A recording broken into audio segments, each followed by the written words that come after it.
आज देश हित में हम आपको एक अच्छी खबर बताते हैं जो देश के उत्तर पूर्व से आई है। असम सरकार ने एक बेहद क्रांतिकारी फैसला लिया। आप इसको कह सकते हैं कि सबसे सेकुलर फैसला लिया, सबसे सेकुलर फैसला, क्रांतिकारी सेकुलर फैसला। आने वाले दिनों में अगर किसी ने मंदिर, गुरुद्वारा या वैष्णव धर्म स्थल के आसपास गोमांस बेचने, खरीदने, खाने खिलाने या बूचड़खाना, कसाईखाना बनाने की कोशिश की तो उसकी खैर नहीं। मैं फिर से रिपीट कर रहा हूं, ध्यान से सुनिएगा। अगर किसी ने असम में मंदिर, गुरुद्वारा या किसी धार्मिक स्थल के आसपास, इसमें बताया गया 5 किलोमीटर के दायरे में, गौमांस बेचने, खरीदने, खाने खिलाने, बूचड़खाना या कसाईखाना बनाने की कोशिश की तो कानूनी कार्रवाई होगी। असम विधानसभा में एक बिल पेश हुआ, असम मवेशी संरक्षण बिल 2021। इस बिल के कुछ महत्वपूर्ण प्रावधान आपको बता दें। इस कानून के आने के बाद सबसे बड़ी बात यह है कि असम में किसी भी हिंदू मंदिर, जैन मंदिर, वैष्णव धार्मिक स्थल और गुरुद्वारे के आसपास 5 किलोमीटर के रेडियस में ना तो कोई गोमांस बेच सकेगा, खरीद सकेगा और ना ही बूचड़खाना चल सकेगा। असम में जिस बिल के आधार पर कानून बनाया जा रहा है उसके बाकी प्रावधानों, असम सरकार की कोशिशों और कानून के असर की बात आगे करेंगे, लेकिन इस बिल के मकसद और विपक्षी दलों के विरोध को लेकर कुछ बातें सबसे पहले साफ कर देना बहुत जरूरी है। असम सरकार का मानना है कि इस कानून से गोवंश की अंतरराष्ट्रीय तस्करी रोकी जा सकेगी। बांग्लादेश में जो होती है गोवंश की इंटरनेशनल तस्करी, विपक्ष कहता है कि तब तो गोवंश से जुड़ा सारा कारोबारी चौपट हो जाएगा। सरकार का मानना है कि इस कानून से अवैध गौहत्या पर लगाम लगाई जा सकेगी, अवैध गौहत्या पर। विपक्ष का मानना है कि तब तो मजहबी तनाव बढ़ने लगेगा। अवैध गौहत्या से क्यों मजहबी तनाव बढ़ेगा भाई? इस कानून का यह भी मकसद है कि गौमांस का अवैध कारोबार रोका जा सके। विपक्षी दल कहते हैं कि यह किसी के खान पान पर कंट्रोल करने की कोशिश है, यह ठीक नहीं है। जबकि इस कानून से धार्मिक पवित्रता और आपसी भाईचारा, दूसरे धर्म की धार्मिक भावनाओं को भी ध्यान में रखने का प्रावधान है। सांप्रदायिक सौहार्द, भाईचारा बढ़ाने में इससे मदद मिलेगी। लेकिन विपक्ष का कहना है कि सिर्फ एक मजहब को निशाने पर लेने के लिए हो रहा है। हालांकि इस बिल में कहीं ऐसा नहीं लिखा है कि असम में बीफ खाना ही अपराध हो जाएगा, नहीं, ऐसा नहीं है, या बूचड़ खाने और या कंप्लीट बैन हो जाएगा। फिर भी बदरुद्दीन अजमल जैसे नेताओं की पार्टियां भी दुष्प्रचार में जुड़ गई हैं। तरह तरह के सवाल उठाए जा रहे हैं। रिपोर्ट देखिए, समझिए। प्रधानमंत्री श्री नरेंद्र मोदी जी का स्वागत सम्मान करें।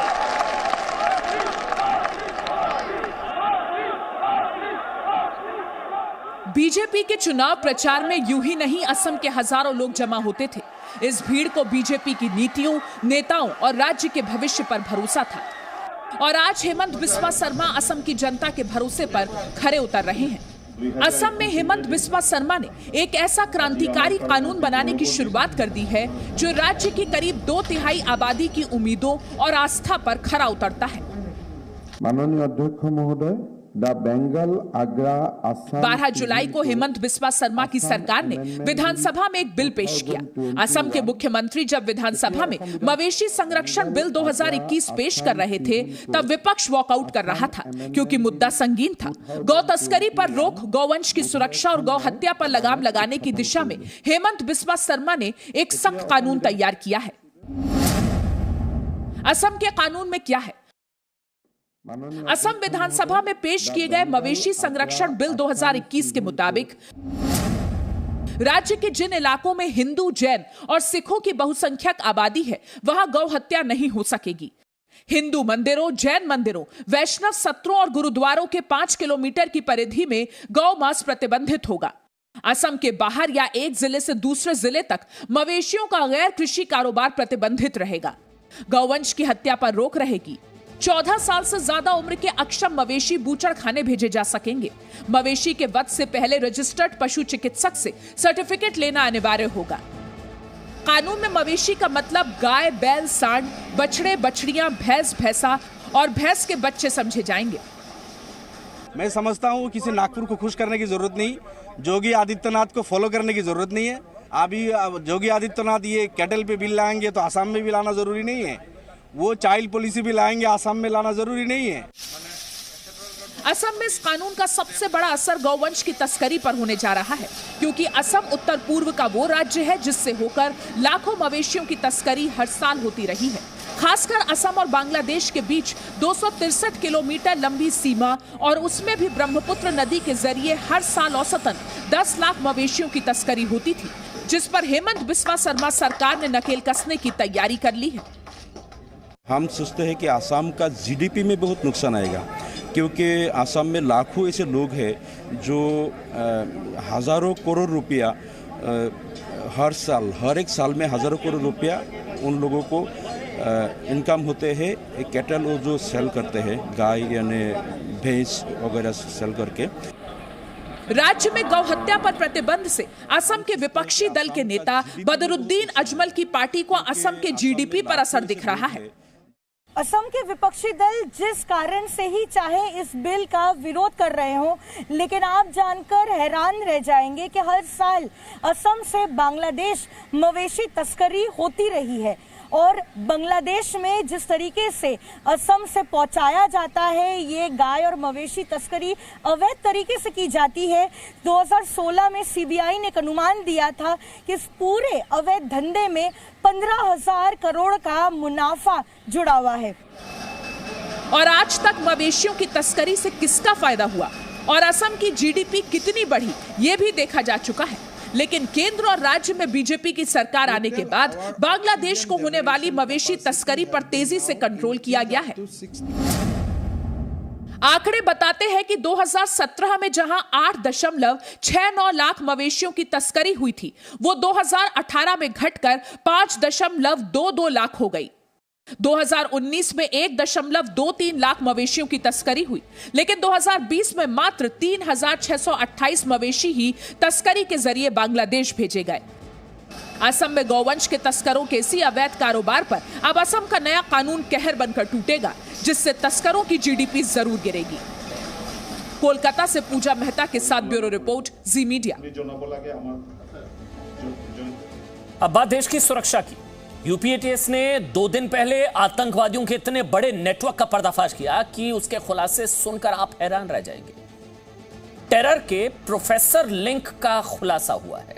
जी हां, पता चल रहा है कि कानपुर का एक प्रोफेसर से मिन्हाज की बड़ी करीबी दोस्ती थी। उस प्रोफेसर ने क्या क्या पाठ पढ़ा और पढ़ाया, उसकी जांच अभी चल रही है।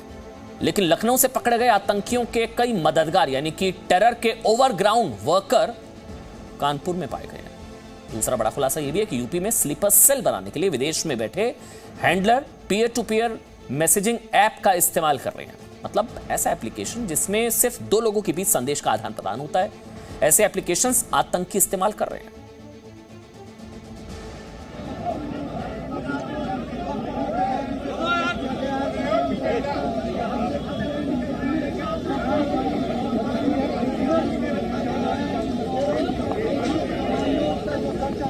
उत्तर प्रदेश में लखनऊ से पकड़े गए अलकायदा के 2 संदिग्ध आतंकियों ने राज उगलने शुरू कर दिए हैं। अब तक ये पता चला है कि आतंकियों के सरगना peer to peer messaging app के जरिए अपने कारिंदों को सूचना भेजते थे।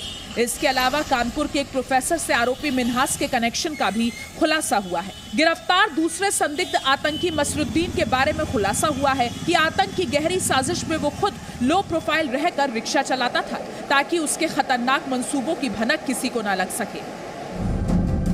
आतंक पर खुलासा नंबर 1, P2P एप्लीकेशन से साजिश।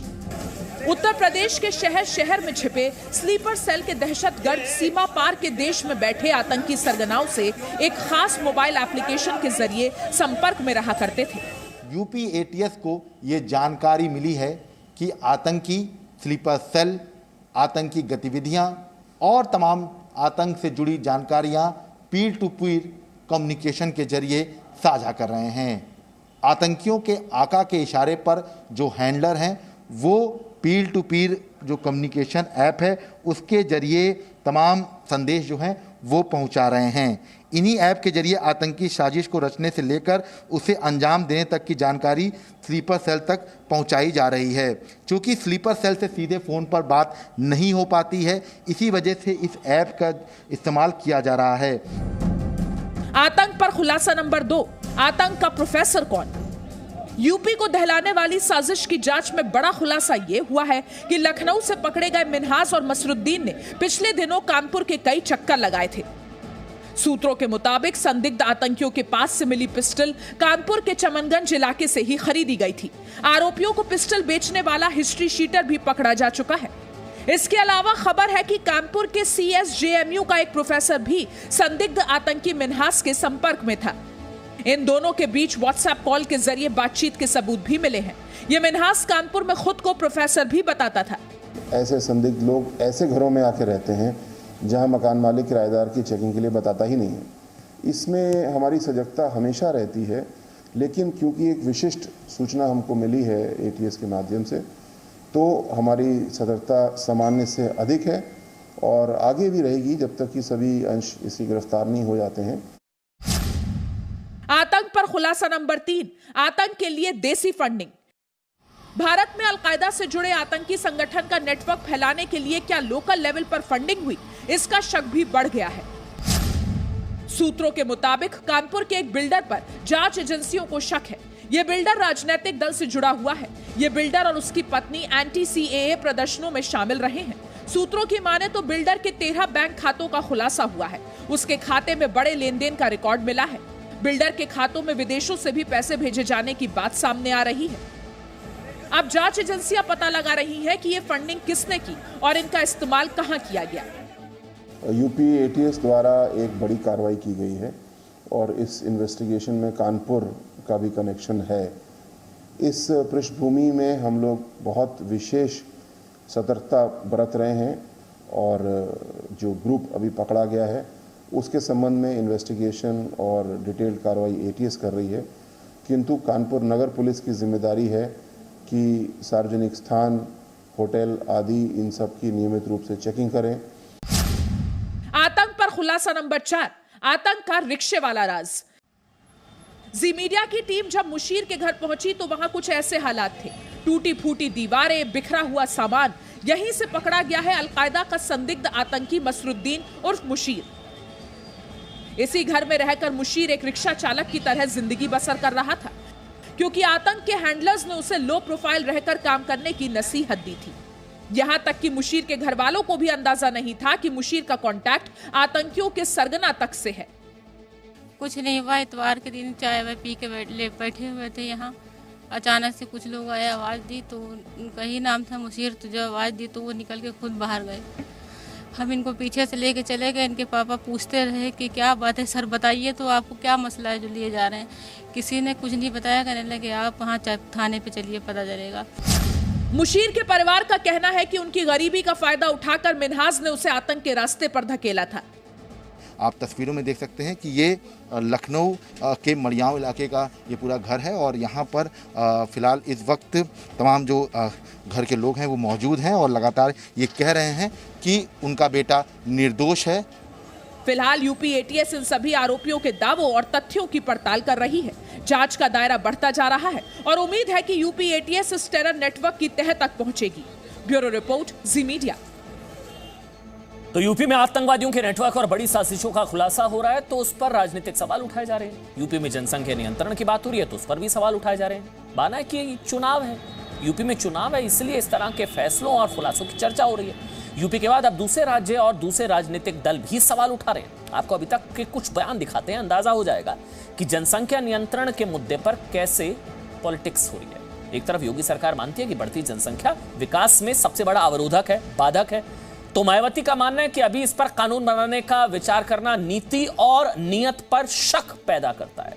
एक तरफ नीतीश कुमार कहते हैं कि केवल कानून बनाकर जनसंख्या वृद्धि नहीं रोकी जा सकती, तो बीजेपी के केंद्रीय मंत्री गिरिराज सिंह मानते हैं कि यह धर्म और राजनीति का मुद्दा है ही नहीं, देश हित का मुद्दा है। एक तरफ नीतीश कुमार महिलाओं को जागरूक करके जनसंख्या नियंत्रण करने का उपाय समझाते हैं, तो गिरिराज सिंह कहते हैं कि देश के विकास को ध्यान में रखकर कोई भी नीति बनाना बहुत जरूरी है। इसी तरह सलमान खुर्शीद कहते हैं कि पहले मंत्री बताएं कि उनके कितने बच्चे, जबकि बीजेपी सांसद राकेश सिन्हा कहते हैं कि ये जनसंख्या जिहाद करने वालों का विरोध है और कुछ नहीं। समाजवादी पार्टी के सांसद कहते हैं कि बच्चों का जन्म अल्लाह का कानून है। तो संगीत सोम पूछते हैं कि अल्लाह का कानून सिर्फ बच्चों का जन्म भर ही नहीं है। सीएम योगी जनसंख्या नियंत्रण को उन्नति का आधार मानते हैं, तो दारुल उलूम देवबंद का कहना है कि ये ह्यूमन राइट का वॉयलेशन है। जनसंख्या नियंत्रण मानवाधिकारों के खिलाफ होगा, दारुल उलूम देवबंद। आगे बढ़ते और अब बात उन लोगों की जिनकी वजह से देश में कोरोना की तीसरी लहर आ सकती है। प्रधानमंत्री ने भी कहा कि ऐसे नहीं आएगी जब तक लेके नहीं आएंगे। हम बात कर रहे हैं ऐसे लोगों की जो सोशल डिस्टेंसिंग और मास्क जैसी गाइडलाइंस को भूलकर पर्यटन स्थलों पर सैर कर रहे हैं, जैसे कोरोना खत्म हो गया ही नहीं। कोरोना तीसरी लहर तो हवा आनी नहीं है। भीड़ भाड़ वाले बाजारों में मजे से घूम रहे हैं। आज प्रधानमंत्री नरेंद्र मोदी ने भी ऐसे लोगों को नसीहत दी। पीएम ने कहा कि कोरोना की लापरवाही की वजह से तीसरी लहर आ सकती है। कोरोना लापरवाही से फैलता है। बिना मास्क पहने, बिना प्रोटोकॉल का अमल किए बिना भारी भीड़ का उमड़ना, मैं समझता हूं एक चिंता का विषय है, ठीक नहीं है। कोरोना की तीसरी लहर का खतरा देश पर मंडरा रहा है। कोरोना के डेल्टा और डेल्टा प्लस वेरिएंट ने संकट को और बढ़ा दिया है।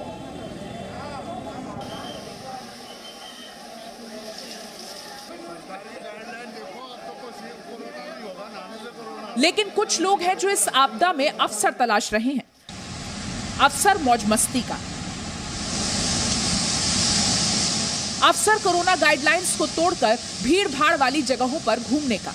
न मास्क का ख्याल, न सोशल डिस्टेंसिंग से मतलब। कोरोना से बेखबर और बेखौफ लोग मौज मस्ती के लिए निकल पड़ते हैं।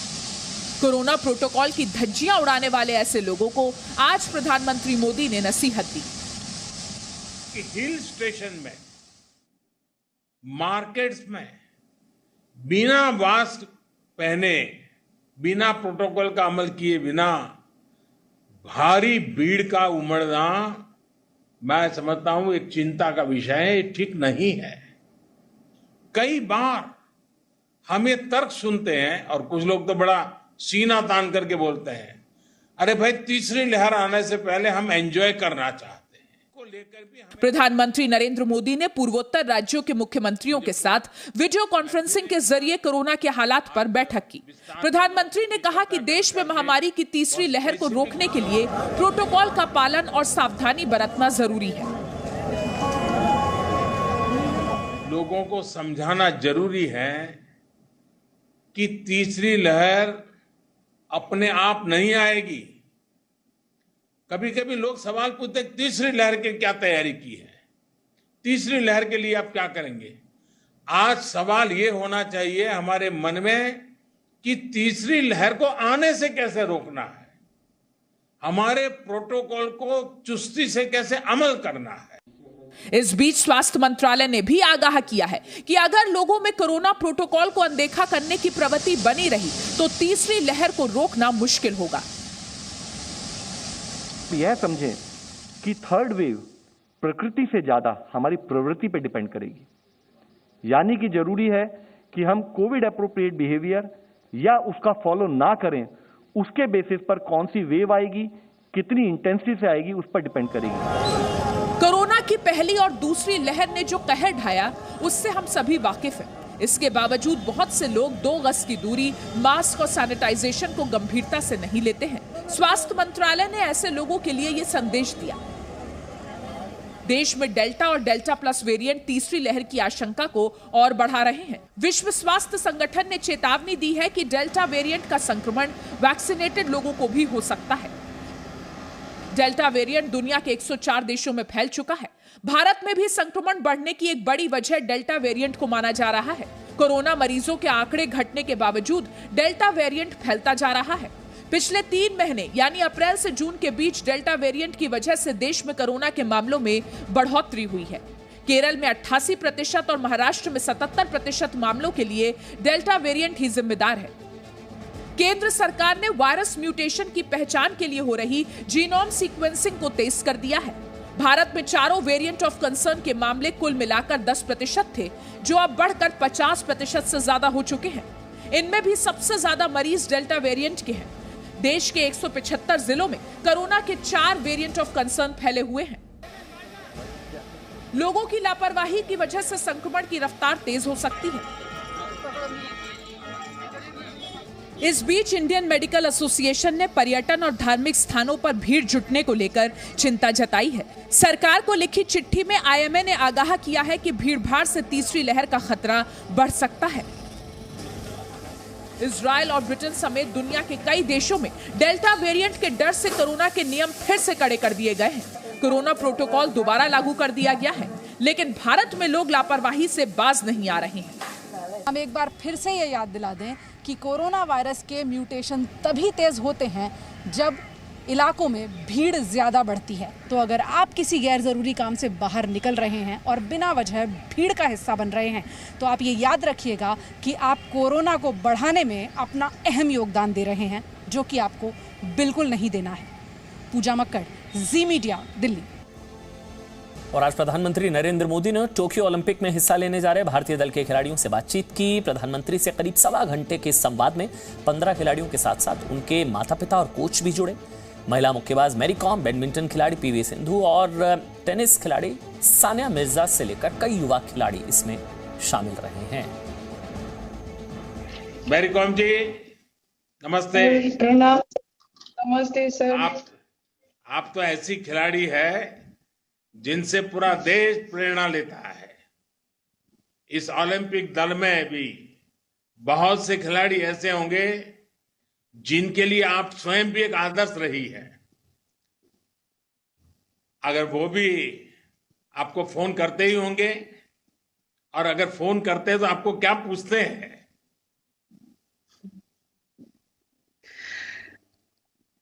सर,